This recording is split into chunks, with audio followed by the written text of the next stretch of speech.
आप सभी लोग जानते हैं कि इस बार शरद पूर्णिमा 6 अक्टूबर 2025 के दिन मानी जाएगी और इस दिन सभी लोगों के मन में यह प्रश्न जरूर आता है कि हमें इस दिन चंद्रमा की रोशनी में खीर कब हमें खीर किस टाइम रखनी है, कितने बजे रखनी है और शरद पूर्णिमा के दिन खीर बनाने की विधि क्या होती है और इस खीर को हमें रात में ही खाना है या सुबह खाना है। ये सारी अद्भुत जानकारी आपको इस वीडियो में हम देने वाले हैं। पर सबसे पहले हम आपसे कहेंगे कि आप हमारे चैनल को सब्सक्राइब कर दें। महाराज, शरद पूर्णिमा की रात्रि में जब चंद्रदेव दर्शन देते हैं तो उस समय ऐसा माना जाता है कि अमृत की वर्षा होती है और उस अमृत को इकट्ठा करने का मात्र एक ही तरीका होता है कि शरद पूर्णिमा को हम अपने घर में खीर बनाकर उस खीर को एक पत्र में भरकर उसे चंद्रमा की रोशनी में रखते हैं। फिर इस खीर के अंदर अपने आप ही अमृत वाले गुण आ जाते हैं और इस खीर को फिर जो भी खाते हैं उनके शरीर में कोई भी रोग और बीमारी होती है तो वो दूर हो जाती है। उस व्यक्ति के जीवन में उसको सफलता मिलना भी शुरू हो जाती है। महाराज, इसीलिए इस खीर को बनाने की विधि सही होनी चाहिए और इस खीर को रखने का समय भी सही होना चाहिए।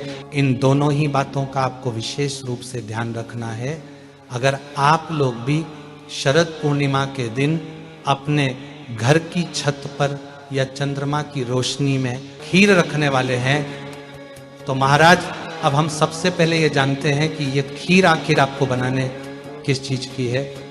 तो देखिए, शरद पूर्णिमा के दिन जो खीर बनाई जाती है वह चावल की बनाई जाती है और इसमें शुद्ध देसी गाय के दूध का इस्तेमाल किया जाता है और इस खीर के अंदर आप चाहे तो शक्कर या गुड़ का प्रयोग भी कर सकते हैं। इसके अलावा लौंग, इलायची, केसर, बादाम जो भी आप अलग से डालना चाहे वह डाल सकते हैं। और खीर को बनाते समय शुद्धता का विशेष रूप से ध्यान रखना, क्योंकि इस खीर का भोग हम पहले भगवान को भी लगने वाले हैं। अब यहाँ पर प्रश्न ये आता है कि अगर हमें गाय का दूध ना मिले तो क्या हम भैंस के दूध से खीर को बना सकते हैं? तो इसका जवाब है नहीं महाराज। देखिए, आजकल आपके घर के आसपास डेयरियां खुल गई है और उन डेयरी पर आपको गाय का दूध आराम से मिल जाता है। इसलिए आप गाय के दूध से ही इस खीर को बनाएं, क्योंकि भगवान को गाय का दूध ही प्रिय होता है। तो महाराज, ये खीर बनाने की पूरी विधि और इस खीर को आपको शाम के समय ही बनना चाहिए, उसके पहले बनाकर नहीं रखना चाहिए, क्योंकि शरद पूर्णिमा के दिन बनाई गई खीर को हमें बनाकर सीधा चंद्रमा की रोशनी में ही रखना चाहिए। ज्यादा देर तक बनाकर नहीं रखना चाहिए, यह बजत। महाराज, अब हम जानते हैं कि इस खीर को हमें चंद्रमा की रोशनी में शरद पूर्णिमा के दिन किस समय रखना है।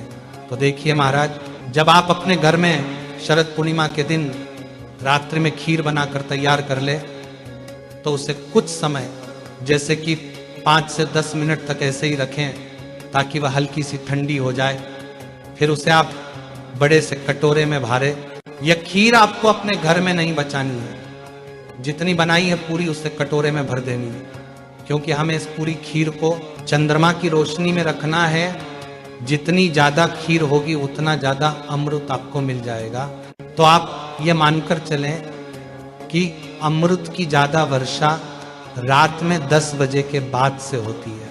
हालांकि ऐसा कुछ समय निश्चित नहीं है, पर 10 बजे के बाद से चंद्रमा की रोशनी अच्छे से पूरी पृथ्वी पर फैलना शुरू हो जाती है। इस वजह से आप अपनी खीर को लगभग शाम को 7-8 बजे बनकर तैयार कर लें और उसके बाद रात्रि में 10 बजे के बाद शरद पूर्णिमा के दिन आप अपनी खीर के कटोरा को बाहर लेकर आ जाए। अब देखिए, यहाँ पर कुछ लोगों के खुद के घर होंगे, कुछ के किराए के घर होंगे, कुछ मल्टीस में रहते होंगे, तो आपको अपने इस खीर के कटोरा को बस ऐसी जगह पर रखना है जहां पर चंद्रमा की रोशनी काफी समय तक रहे। जैसे कि आप अपने घर की छत पर इस खीर के कटोरा को रख सकते हैं, या घर के आंगन में भी रख सकते हैं, या अपने घर की खिड़की या दरवाजे के पास में भी रख सकते हैं। जहां पर चंद्रमा की रोशनी आ रही हो वैसे इस खीर को चांदी के कटोरे में रखा जाता है। पर अगर आपके पास ये ना हो तो आप अपने घर में जो भी स्टील का कटोरा हो उसके अंदर भी खीर रखकर चंद्रमा की रोशनी में रखते हैं। अब महाराज सबसे जरूरी बात आती है कि शरद पूर्णिमा की रात में चंद्रमा की रोशनी में रखी हुई खीर को हमें कितनी देर रखना है और खीर को कब खाना है। महाराज इस खीर को कम से कम आपको 1 घंटा चंद्रमा की रोशनी में रखना चाहिए। और जो भी लोग पूरी रात भर के लिए इस खीर को चंद्रमा की रोशनी में रख सकते हैं तो और ज्यादा अच्छा है। और जब आप इस खीर को चंद्रमा की रोशनी में रखें तो खुले में आपको नहीं रखना है। इस खीर के कटोरे के ऊपर आप पतला सा जाली वाला कपड़ा ढक दें या कुछ ऐसी व्यवस्था करें जिससे कि चंद्रमा की रोशनी खीर के अंदर जा सके, क्योंकि जाली वाले कपड़े के बीच से आराम से चंद्रमा की रोशनी खीर तक पहुंच जाएगी। क्योंकि अगर अपने खुले में खीर रख दी तो बिल्ली उस खीर को खा जाएगी और फिर आप इस खीर का सेवन नहीं कर पाएंगे। महाराज अब आप इस खीर को 1 घंटे चंद्रमा की रोशनी में रखने के बाद इस खीर का सेवन कर सकते हैं। पर इस खीर को सबसे पहले आपको अपने घर के भगवानों को भोग लगाना है, उसके बाद ही ग्रहण करना है। और जो लोग पूरी रात भर के लिए इस खीर को चंद्रमा की रोशनी में रखने वाले हैं वह सुबह उठकर स्नान करके इसका भोग भगवान को लगाकर फिर इसे ग्रहण करेंगे। और फिर इस खीर के साथ में आप अमृत को भी ग्रहण कर लेंगे।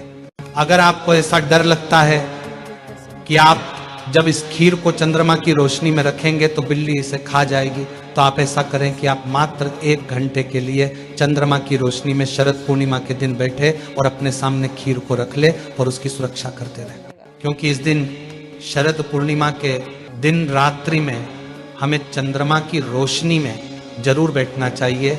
इससे हमारे शरीर में जो भी परेशानियां होती है वह ठीक हो जाती है। तो आप इस तरीके से अपनी खीर को सुरक्षित चंद्रमा की रोशनी में रखकर इसको ग्रहण कर सकते हैं। और इस खीर को आप अपने घर के सभी सदस्यों को जरूर खिलाएगा। महाराज अब हम आशा करते हैं कि आपको आपके सभी प्रश्नों का सही उत्तर मिल गया होगा।